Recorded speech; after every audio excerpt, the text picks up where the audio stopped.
they don't have to conquer Earth. It's already theirs. It's been theirs for longer than history has ever been recorded. And we're not the first generation of high tech people to live within that series of cycles. They already own Earth, and they're here collecting the commodities. We are going to go through our cycles as we did before, and then over, anything past 4,000 and 5,000 years, and all evidence of our civilization is going to be gone, rusted, bye-bye, never seen again. Including if you go back to the last cycle, where huge portions of land and where masses of people lived was removed by major tsunamis in the northern hemisphere, etc. There are bunches of us that are going to vanish, and then the system will redo itself again, and it may take 1 or 2 cycles for us, or 3 cycles for us to rise up to tech again. And if you look back through history, 3 cycles ago we had the Great Flood, and 2 cycles ago we had the great climate change, and then earthquakes, and continental shift and changes and all of that. And that's what's going to occur again. So the trick is, let's all live through it, and those of us who will be better for it, and those that do not, in some cases, they may be lucky. We're not the first version of us, and they can reboot us anytime they choose. And even in the genome, we've talked about genome.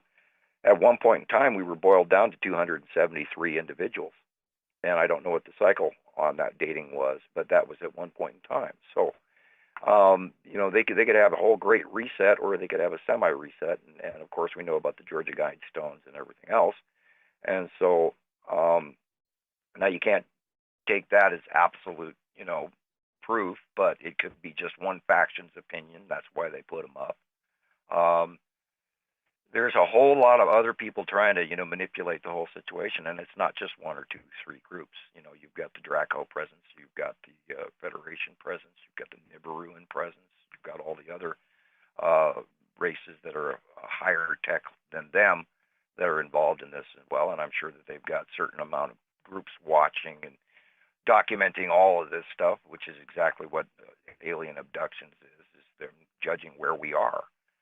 Testing our DNA process, see how poisoned we are, see how healthy we are, etc. That process goes on, and we do not have a great deal of control over it. Like I've said before, we have an off switch, and they can do entire neighborhoods all at once. They can turn a whole region of people off, and then they come in and land and do their business and do what they want, and then leave, and then turn us all back on, and we roll over at night not knowing anything happened. And this is why they tag people, so they know where they are at, so that when they want to do a test study on a specific individual, they can know exactly where they are. And then they come and turn your neighborhood off, or land where you're close to, turn everybody off, walk in, sample, you do the thing, turn it back on, and fly away. And there's lander crafts that come off the bigger stuff. And that's what the discs are, is little lander craft. And they, got a team that goes out, just like in Star Trek. We'll take a shuttlecraft, go down.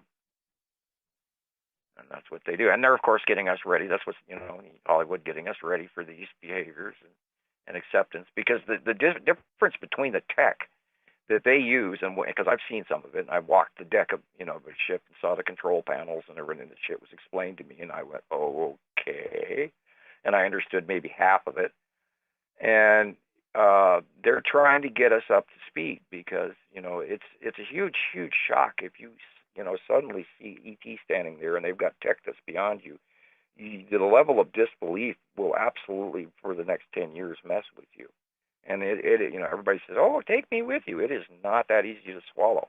It is a complete mind messer that you have to psychologically deal with for many years in order to understand that this is actually real and you didn't dream it. And people have they go, oh, I want to meet ET. And it's like, oh, boy, you don't know what you're asking. You be careful what you wish for, because it's not comfortable. Because they view us as animals.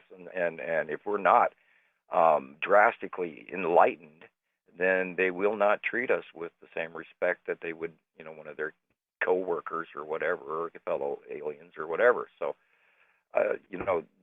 there is a whole lot to fathom that is beyond what humans understand. And it's a huge rug rip out from underneath your feet to even take in a portion of this.